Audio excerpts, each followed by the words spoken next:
जब समस्याओं की वजह समझ लेंगे तो उनका समाधान आसान हो जाएगा।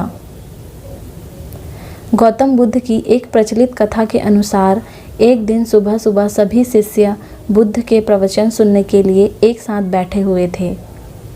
कुछ देर बाद बुद्ध अपने साथ एक रस्सी लेकर आए। बुद्ध के हाथ में रस्सी देखकर सभी शिष्यों को हैरानी हुई। बुद्ध अपने आसन पर बैठे और उन्होंने रस्सी में एक के बाद एक 3 गांठ बांध दी। इसके बाद उन्होंने शिष्य से पूछा कि क्या ये वही रस्सी है जो गांठ बांधने से पहले थी? इस प्रश्न के जवाब में एक शिष्य ने कहा कि बुद्ध, इसका उत्तर थोड़ा मुश्किल है। ये हमारे देखने के तरीके पर निर्भर करता है। एक तरफ से तो ये रस्सी वही है, इसमें कोई बदलाव नहीं है। एक अन्य शिष्य ने कहा कि अब इसमें 3 गांठें लगी हुई हैं जो कि पहले रस्सी में नहीं थी। इसे बदला हुआ भी कह सकते हैं।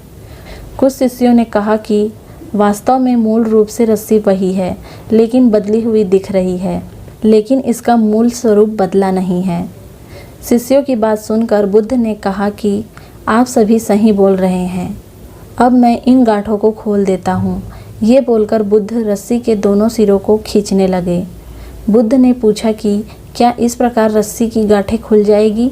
सभी शिष्यों ने कहा कि नहीं, ऐसा करने से तो गांठें और ज़्यादा कस जाएंगी, उन्हें खोलना और मुश्किल हो जाएगा। बुद्ध ने कहा कि ठीक है। अब एक अंतिम प्रश्न है, इन गांठों को खोलने के लिए हमें क्या करना होगा? शिष्यों ने कहा कि हमें इन गांठों को ध्यान से देखना होगा, जिससे हम जान सकें कि इन्हें कैसे लगाया गया है। इसके बाद हम गांठ आसानी से खोल सकते हैं। बुद्ध इस जवाब से संतुष्ट हो गए और उन्होंने कहा कि ये बात सही है।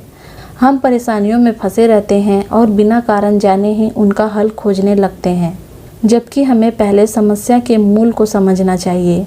जब समस्या की वजह समझ आ जाएगी तो उन्हें सुलझाना भी बहुत आसान हो सकता है।